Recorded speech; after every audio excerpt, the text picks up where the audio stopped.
Merci déjà de nous inviter. Hein. J'ai personnellement un intérêt particulier pour Interréseau et pour ce travail formidable de capitalisation, de recherche qui permet de s'informer sur les dynamiques en cours dans le secteur de l'agriculture, l'agroalimentaire, aussi bien chez nous ici qu'en Europe. Voilà, il y a beaucoup de choses effectivement qui ont été dites. Je voudrais d'entrée de jeu vous faire part du fait que nous-mêmes, depuis le niveau continental, vous suivez certainement l'actualité aux espaces économiques et régionaux. Nous sommes dans un processus de revue complète de nos politiques agricoles existantes. Donc, nous sommes aujourd'hui dans le processus post-Malabo qui va aboutir en janvier 2025 selon l'agenda qui nous a été communiqué et qui nous embarque nous-mêmes au Forçat à la déclaration de Kampala, parce que ça va apparemment se tenir à Kampala et qui va prendre soin des nouvelles opportunités ou de nouveaux enjeux qui sont en cours. Et je crois que les organisations de producteurs, selon nos recommandations, ont d'ailleurs été récemment consultées, puisqu'il y a toute une série de consultations qui se passent au niveau de la région. Donc, et nous, conséquemment, au niveau de la CEDEAO, comme on ne veut pas rentrer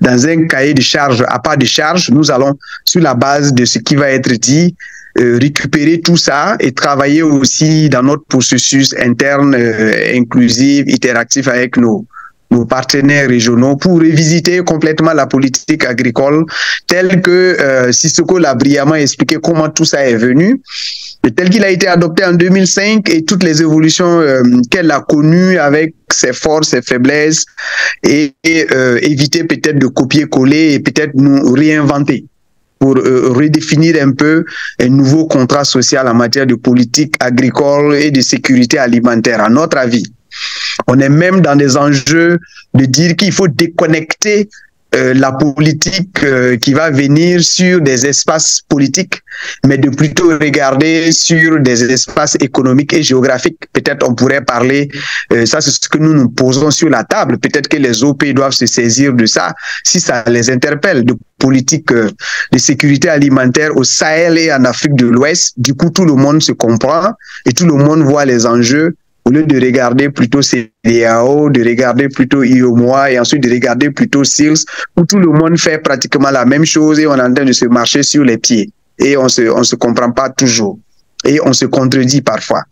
Donc ça, ce sont nos grandes orientations à ce moment. Maintenant, vous avez dit beaucoup de choses, j'ai entendu beaucoup de choses, et ce sont des préoccupations de l'heure pour nous. Il y a 7 que je vais rapidement évoquer pour encore vous donner la pertinence des propos qui ont été soulevés. Sur la question des pesticides, je conclus en disant que sur la base de ce que nous sommes en train de discuter, ce qui est bon en Europe devrait être bon chez nous. Et ce qui est mauvais en Europe devait être mauvais également en Afrique et particulièrement en Afrique de l'Ouest. Et nous voulons établir une meilleure coopération avec nos collègues de la Commission de l'Union européenne parce qu'il n'est pas compréhensible que, par exemple, si on interdit le Roundup en Europe ou si on interdit telle molécule en Europe, que ces molécules se retrouvent dans l'espace ouest africain, exploitées par le secteur privé et puis, bon, favorisées par un certain nombre de choses. Donc, sur ces questions-là, nous sommes parfaitement en phase. Et il faut faire en ce moment fonctionner bien le mécanisme que nous avons à travers le comité ouest-africain d'homologation des pesticides qui se cherche un peu, mais qui est vraiment définitivement en train de prendre son envol parce que nous commençons réellement à prendre des choses en main. Sur la question des APE, vous en avez parlé. Là aussi, on a des divergences de méthode avec nos amis de l'Union européenne. Ils ont le précédent APE qui avait tenté de nous embarquer, tous les pays ouest-africains avaient connu la résistance de 2 pays majeurs, y compris le Nigeria, qui est le marché le plus important. N'oublions jamais cela. C'est quand même 50% de la population ouest-africaine, le Nigeria tout seul, 50% des 15, et il représente quand même 70% de l'économie des 15. Donc, à un moment donné, la méthode, les approches et les dialogues étaient un peu comme, OK, ouvrez-nous vos marchés, nous on va venir. Et il n'y avait pas de réciprocité pour permettre aux agricultures ouest-africaines et aux produits de notre espace d'aller. Bon, l'APE ancien est mort, maintenant on est dans une nouvelle dynamique. Les discussions ont commencé avec nos collègues du commerce et on constate que bizarrement, il y a une méthode et une approche qui a été appliquée en Afrique de l'Est avec le Kenya. et on voit, on dit diviser pour mieux régner. On voit la même approche qu'on est en train d'amener pour essayer d'embarquer pays individuellement dans notre espace en se disant, bon, si finalement on signe avec le Nigeria et peut-être la Côte d'Ivoire et le Ghana, bon, tant pis pour les autres, s'ils ne viennent pas de toute façon, à eux trois réunis, on a 70% ou 80% de l'espace économique et de l'espace population. Ça, c'est pas très intéressant et donc il y a quelques résistances et quelques discussions très très chaudes en ce moment entre nous et puis nos collègues de l'Union européenne. Je pense qu'on va s'entendre, mais il y a des débats autour de ça. Parce que fort heureusement ou malheureusement pour d'autres, heureusement nous sommes un espace intégré de libre échange, de libre circulation des biens et des personnes que d'autres ne perçoivent pas bien et qui a besoin d'être un traitement différencié que les autres pays qui se cherchent encore en termes d'espace de libre-échange. Bon, l'Union européenne a choisi une approche continentale pour ensuite venir maintenant travailler avec les régions, alors qu'on avait très bien consolidé les régions. Maintenant, on nous dit non, bon, on n'est plus dans les approches régionales, on est dans une approche de nouveau voisinage avec le continent, on définit tout là-bas, et puis ensuite, on va revenir avec les autres. Bon, on se demande bien si on a fait 50 ans de coopération pour consolider des choses et que, bon, ils ont la puissance de l'argent, donc ils peuvent faire ce qu'ils veulent, à la limite, on constate. Mais ce sont des dialogues et des discussions que nous avons qui sont pas parfois faciles. Et même pour la définition des programmes, la géographie des programmes, la géographie des interventions, ce sont des choses sur lesquelles nous avons énormément de difficultés. Alors, sur la question, vous avez parlé quelque part du modèle voyageur, on est tout à fait d'accord. Nous, on parle de benchmarking pour apprendre aussi des économies. Et la plupart du temps, j'ai l'habitude de le dire, quand nous discutons souvent avec nos collègues de l'Union européenne, on dit oui, on a besoin de votre appui financier, mais c'est moins ça. Et c'est plus une coopération technique. Savoir comment le modèle, même si on le critique, mais savoir comment le modèle intégré de l'Union européenne s'est construit autour de la PAC pour permettre une bonne intégration des agricultures. On voudrait avoir le même modèle de benchmarking pour accompagner, en tout cas, notre région en ce qui nous concerne en Afrique de l'Ouest pour y arriver. Donc, on n'arrive pas à se comprendre. Les gens, certains pensent, mais il y a un conflit générationnel, hein, je dois vous l'avouer. Certains pensent que vraiment c'est une question d'argent. C'est beaucoup plus, ce n'est pas tellement une question d'argent, c'est important, mais c'est beaucoup plus une question de partage de connaissances, de benchmarking pour adapter des solutions qui ont marché ailleurs et qui pourraient bien être transposées ici, marcher et permettre les intégrations agricoles. Alors, il y a quelques thématiques sur lesquelles nous avons encore des difficultés de transposition qu'il faut qu'on regarde ensemble. Les questions d'agroécologie, les questions de santé des sols, les questions d'engrais, c'est revenu récemment dans l'agenda de la région. Nous sommes dans une dynamique engrais et santé des sols. Quand je dis engrais, qu'on se comprenne bien. Je ne parle pas d'engrais chimiques, je parle d'engrais. Un bon agronome, je pense qu'on se comprend. Donc, je parle d'engrais et santé des sols. Donc, à partir du moment où on parle d'approche engrais et santé des sols, on comprend tout de suite les questions de gestion intégrée de la fertilité des sols, on comprend tout de suite les notions d'agroécologie, d'agroforesterie, toutes ces dynamiques-là que je considère comme étant des pratiques qui doivent intervenir. Et il y a eu des moments où nous avons eu des dialogues difficiles. Quand bien même on comprend que l'Europe se comprend dans sa notion de transition agroécologique, comprenez que les Africains ne puissent pas vous comprendre dans leur totalité sur la notion de transition agroécologique parce qu'ils sont déjà dans des systèmes agroécologiques depuis des centaines d'années.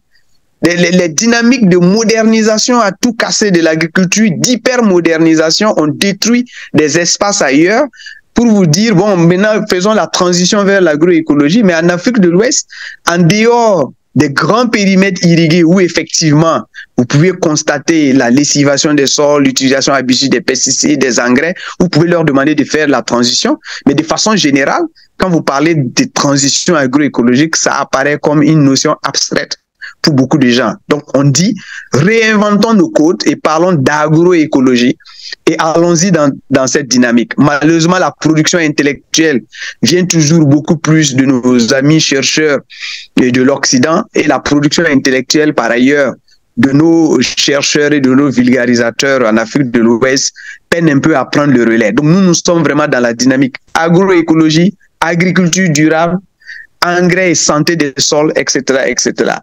Donc nous avons aussi un dialogue qui est un peu plus difficile sur la question des OGM. Si vous suivez l'actualité actuellement au Nigeria, c'est très dur. Et malheureusement, c'est une dynamique qui est biaisée On a vu les positions un peu tranchées et parfois on a le sentiment, nous en tant que politiques, décideurs publics, que c'est des ONG du Nord, de chez vous, qui sont anti-OGM, qui amènent le vocable et certains ONG ou organisateurs de projets chez nous copient le vocable et rentrent dans une dynamique anti-OGM sans un dialogue constructif et sans une production argumentée intellectuelle pour y aller. Et actuellement, il y a un combat violent au Nigeria qui est en train de se passer sur les questions des OGM. Nous sommes en train de réagir, on est dans la réactivité malheureusement parce qu'on avait entamé le sujet il y a 7 ans. On n'a pas pu évoluer là-dessus, mais maintenant c'est en train de revenir et ça alimente les réseaux sociaux ou la désinformation d'un combat entre l'Occident et l'Afrique, des superpuissances qui ont envie de venir tout prendre ici, d'esclavagiser ou de rendre totalement dépendants les agriculteurs d'ici et les grandes firmes internationales. Donc ce sont des débats, des sujets sur lesquels vraiment nous sommes en difficulté et sur lesquels nous essayons de trouver notre chemin. Et les 3 derniers points, bon, la question de transhumance et pastoralisme reste également un sujet sur lequel nous sommes en train de changer complètement nos visions. Pour y aller, il se trouve encore des gens, malgré l'urbanisation accrue, malgré la réduction des espaces, malgré la démographie galopante, malgré qui veulent encore rentrer dans une dynamique de promotion de la transhumance comme elle se pratiquait en 1960, mais intellectuellement et en bons responsables, nous savons tous que ce n'est pas possible. Mais on retrouve encore des ONG du Nord qui viennent parce qu'ils ont des petits moyens pour soutenir un certain nombre d'organisations qui ne transfèrent pas un dialogue intellectuel constructif dynamique pour dire qu'il faut aller vers l'intensification des systèmes pastoraux et qu'il faut aller vers la sédentarisation et sauvegarder le peu qui peut être sauvegardé de ces peuples et de ces pratiques de production animale. Et j'ai toujours l'habitude de donner cet exemple. En 1960, Burkina Faso, 275 000 km² avec 5 millions d'habitants. Le même pays n'a pas accru d'un seul kilomètre carré, mais ils sont aujourd'hui 25 millions. On est d'accord intellectuellement que la pratique de la transhumance en 1960 n'est pas possible aujourd'hui. Mais vous trouvez des gens bien articulés qui vont vous dire que c'est possible. Ça, c'est quand même difficile. Donc, et c'est alimenté par les ONG du Nord qui viennent faire, comme je ne sais pas pour quelle raison, et qui viennent rendre difficile le dialogue même au niveau régional. Donc ça, ce sont des choses sur lesquelles nous travaillons et notre tâche n'est pas facile. Les 2 derniers points, jeunesse et agriculture. Pour nous, la question de l'emploi des jeunes, la promotion de l'emploi des jeunes dans les systèmes agro-silvo-pastoraux et dans les filières agroalimentaires est au cœur de nos interventions. Quand on va l'ignorer, on passe à côté de la plaque complètement. Et c'est une question générationnelle. On ne peut pas faire autrement. Soit on s'en occupe, ou en tout cas, comme quelqu'un l'a dit, c'est Sissoko qui l'a dit, si on ne s'occupe pas des jeunes, ils s'occuperont de nous. Donc, moderniser l'agriculture, amener des concepts de l'agriculture, doivent intégrer cette question de la dynamique jeunesse et agriculture. C'est extrêmement important pour nous. Et le dernier, nous sommes dans les dynamiques sur tout le vocable résilience des systèmes alimentaires où nous mettons l'accent sur les questions de réserve alimentaire qui avaient été balayées par des économistes aux cheveux blancs qui disaient non, vous n'avez pas le droit de stocker la nourriture est suffisamment abondante dans le monde entier, si vous en avez besoin, vous pouvez aller acheter. On a vu le virage à 850 degrés où certains pays ont nommé même leur renommé leur ministère de l'agriculture et de la souveraineté alimentaire. Non, c'est pas pour rien. Et donc, les questions de réserve alimentaire sont au cœur des nécessités absolues. Et nul ne peut venir dire aujourd'hui aux gens ou se faire le devoir de donneur de leçons pour dire que la nourriture est abondante dans le monde entier. On a vu la guerre en Ukraine, on a vu Covid, les gens ont retenu la nourriture, ont refusé que la nourriture aille là où ça devait aller. Donc, les économies et les leaders de l'espace, en tout cas qui nous concernent, ne sont plus stupides. Vous allez entendre parler de plus en plus de cette question de souveraineté alimentaire jusqu'aux aberrations les plus aberrantes. Je suis d'accord qu'on décide de produire du blé, mais est-ce que j'ai un avantage compétitif économique à me mettre à produire du blé aujourd'hui parce qu'être souverain? Je suis désolé, on peut me couper la tête pour ça, hein, parce qu'il y en a qui veulent être souverains en matière de blé.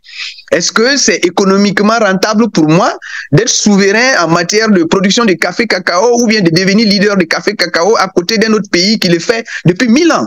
Mais c'est pas des trucs qu'on peut dire comme ça. Dans certains endroits, vous ne pouvez pas le dire parce que cette question de souveraineté absolue amène les intellectuels des agronomes à des aberrations les plus difficiles. Que économiquement on puisse justifier que nous voulons réduire la balance de l'importation, d'accord, qu'économiquement la situation se prête à faire un certain nombre de choses, d'accord, mais qu'on rentre dans une souveraineté tout azimut, tout cru, sans comprendre la nécessaire complémentarité des systèmes agricoles et particulièrement chez nous en Afrique de l'Est, c'est tellement vrai. Complémentarité, tout l'ananas du Bénin, en fait 90% de l'ananas du Bénin, son marché c'est dans le Sahel. Ça va au Burkina, au Niger, au Mali, etc. Sans quoi les Burkinabés, les Maliens, les Nigériens ne consommeront pas de l'ananas. La même chose que les avocats. Mais je suis d'accord qu'agronomiquement, il est possible de produire des ananas et des avocats au Burkina Faso, au Mali, au Niger. Mais est-ce que économiquement, stratégiquement, c'est avantageux pour vous de le faire? Donc cette notion de complémentarité des systèmes alimentaires est tellement compliquée à défendre aujourd'hui dans un repli souverainiste et de nationalisme dans notre contexte et c'est très difficile pour nous. Et naturellement, les questions d'assurance agricole sont au cœur de ce que nous sommes en train de discuter. Donc voilà un peu à bâton rompu ce que je peux dire sur certains sujets que vous avez évoqués, sans répéter ce que Sissoko a élégamment dit, de répéter en matière de rapport entre le Nord et le Sud, ce rapport aujourd'hui de partage, d'échange et de partenariat qui est plus que nécessaire aujourd'hui et non plus dans les rapports 1960, 1990, 2001. C'est dépassé. Ça ne fonctionnera plus de toute façon. Voilà. Donc ça, c'est une réalité avec laquelle il faut travailler. Merci.